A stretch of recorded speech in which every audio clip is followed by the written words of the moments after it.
We have a beautiful Upanishad, and I would recommend strongly that you read it, called the Taittiriya Upanishad, which is on food. It says the highest dharma is the giving and growing of good food. And why is it the highest dharma? Because everything is food. Everything is something else's food. Ecology is a web of life. Everything is connected. And my PhD thesis was on hidden variables in quantum theory and non-locality, where quantum theory, the best of physics, is telling us everything is connected. Ecology tells us everything is connected. Spirituality tells us everything is connected. And yet a short time of bad thinking made us believe everything is separate. Worse, that everything is inert. Nature is dead. We are all inert. We are empty vessels, needing consumption for satisfaction. If you don't consume, you're nobody. The word consumption was the word for tuberculosis during the Middle Ages. You died of consumption. And now we're killing the planet of consumption. The only ailment for the Ganga is consumption of this wasteful culture. Yeah? We had the most delicious foods in this country, and then Pepsi thought, no, we got to get the market. And now everything is a Pepsi pack, a kurkure, a chips, eaten, thrown. Where's the cow? The cow is in here. But the Yamuna is here with all of her. Yeah? That's what the rivers are carrying, all of those packages and all of those pollution. Yeah? We don't need that. Fresh food, good food, local food, food as service, no packaging, no aluminium, no plastic. If we celebrate fresh and local and organic, packaged food will disappear, and with it the plastic packages. So food is a very important place to begin. And food begins with the seed, as life begins as the seed. I have spent so much of my time, in spite of my training in physics, trying to practice and promote ecological agriculture. Because there are three things that for me are a deep violation. The first violation is the idea that war chemicals are necessary for producing food. Every chemical we use in agriculture came out of war. Chemical fertilizers were produced in explosive factories. Pesticides were designed to kill humans, so when we had the Bhopal disaster of 1984, a pesticide plant leaked and killed 3,000 people in one night on the 2nd of December with the cold, where the smoke, with this cloud of pollution did not rise. 30,000 have died since then. We don't need poisons in our food. Just like we don't need plastics in the Ganga, we don't need poisons in the Ganga. All of those chemicals run off from the land into the waters. If they kill on land, they kill in the ocean. Too much fertilizer is creating what are called dead zones. If you look at the maps, they're produced by the United Nations Environment Program, everywhere where there's major agriculture, like the Mississippi, and then into the Gulf of Mexico, it's a big dead zone. The fertilizers are killing life in the ocean, and every year they're just expanding. The pesticides are killing marine life and fish life. The second thing about an agriculture that is violent is now genetically modified seeds. We don't need them. You don't need to manipulate the seed with toxic genes, claiming you're producing more food when you're not producing more food.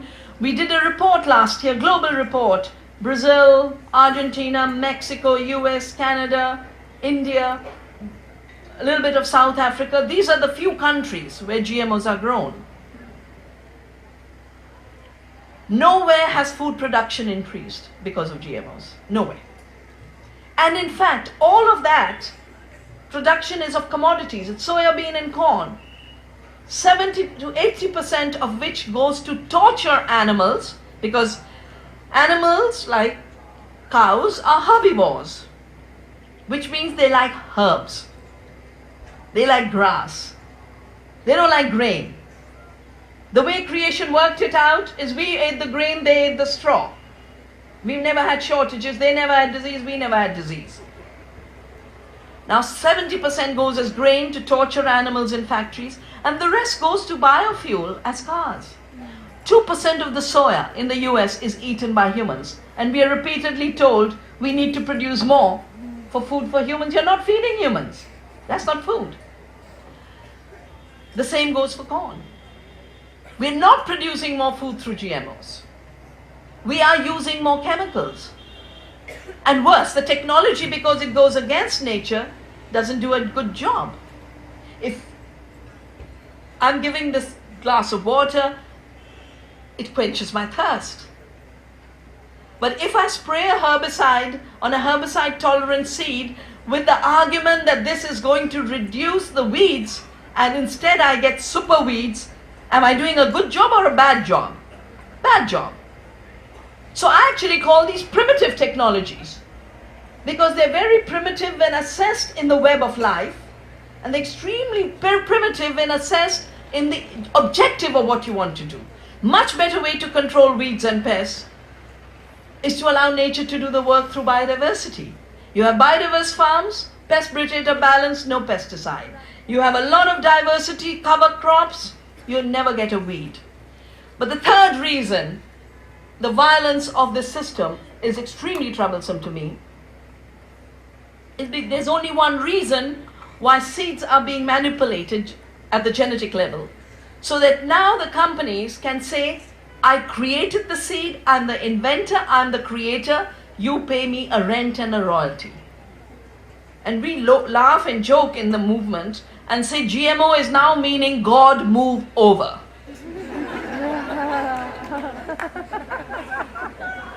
Now, for a toxic company to say God move over is a double damage, because you're destroying the sacred and you're giving us a toxic world. When we can have the sacred, produce more food, allow life on this planet to prosper, get rid of disease, get rid of poverty, because all those chemicals and those royalties on seed means debt. Debt means more poverty. Because there's so many of you here from Brazil, I want to remind you, the farmers of Brazil sued Monsanto $2.2 billion for royalties collected on farm-saved seed. In India, 270,000 farmers have committed suicide in the belts, where they got into debt because of the royalty collection for the seed by Monsanto. 250,000 farmers, that's violence. So there is a continuum of violence that connects the violence to the Ganga, it connects the violence to our food and the land and the soil, and it connects violence to people. That rape that has been the news for more than a month now in Delhi, the gang rape of Delhi, first of all, it's not an isolated incident. It's just one among many, but this kind of became a story, but it was a human tragedy. But the rape of the earth and the rape of young women and old women and babies are all part of one mentality of violence and rape, which is what this new consciousness has to put behind. It's the only thing that can.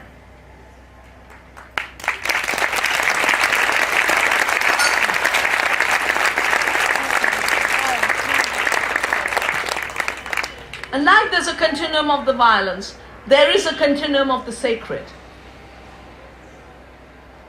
There's no boundary between sacred land. There's no boundary between the sacred in one tradition and another tradition. When it's sacred, it is a continuum, because it is about the divine feminine. It's when it's taken over by patriarchy and it's taken over by greed, and the combination I call capitalist patriarchy, then you get a double dose of toxic. You get the violence of patriarchy and you get a violence of greed, where everything is a throwaway object. Everything is a commodity. Everything has a price, like water, but nothing has value. And what we say in the ecology movement is, some things in life are so precious, they are valueless. They have such high value that they are priceless. And what you're doing is, by putting a high price, you're making them valueless. You can't put a price on water, because water is not a commodity. And in the 2002, we started a very big movement to protect the Mother Ganga, because she was being commodified. Her water was going to be sold by the world's biggest water company called Suez in Delhi. We built up the movement starting from the Gangotri, did yatras all the way to Ganga Sagar, and to the World Bank chief, who was going to give $9 billion for water privatization to India. I carried a tiny pot, a little kumbh of Ganga Jal, and I gave it to him. And there were thousands of women outside with pots on their head, saying, our water is not for sale, our Ganga is not for sale. And I gave him this little pot. And I said, I want you to keep this near your bedside, so that every day you can remember that there's a large part of humanity which does not see the earth as a commodity to be exploited and polluted and destroyed. There's a large part of humanity that holds the Mother Ganga as sacred. Our mother is not for sale.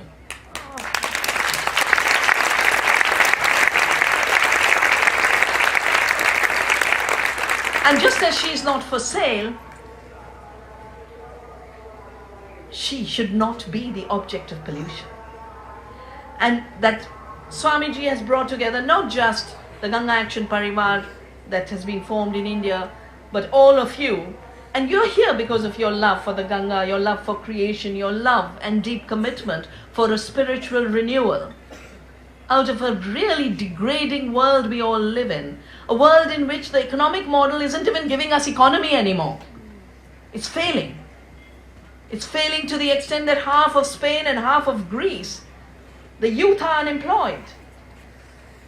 And when they come and talk to me, we talk about how we've got to create gardens, we've got to do organic farming, we've got to turn back to the earth as the ultimate ground of economy and work with her as co-creators and co-producers to have sustainability, to have justice. So no hands are without work, no mind is without creativity, and no heart is without love. We can have that world full of creativity and love if we organize it not around the greed and not around coins and cashes, but we organize it around the divine feminine, of whom we have a model right there. You know, I love the Ganga and I love the cow. And the source of the Ganga is Gomukh, the mouth of the cow. And our cow is going to tell us what she's eating these days. What are you eating? See? Did you see? Now what we need the cow to give us is the beautiful cow dung, healthy cow dung from a healthy diet that goes back to the soil. And we too are animals, like the cow. Our waste should be soil fertilizer. Our waste should not go into the Ganga. Our waste should fertilize the soil. We need to complete the cycles of life through the awareness of the divine feminine and of Shakti. Each of you is a source of Shakti. Our mother cow is a source of Shakti. The Ganga is a source of Shakti.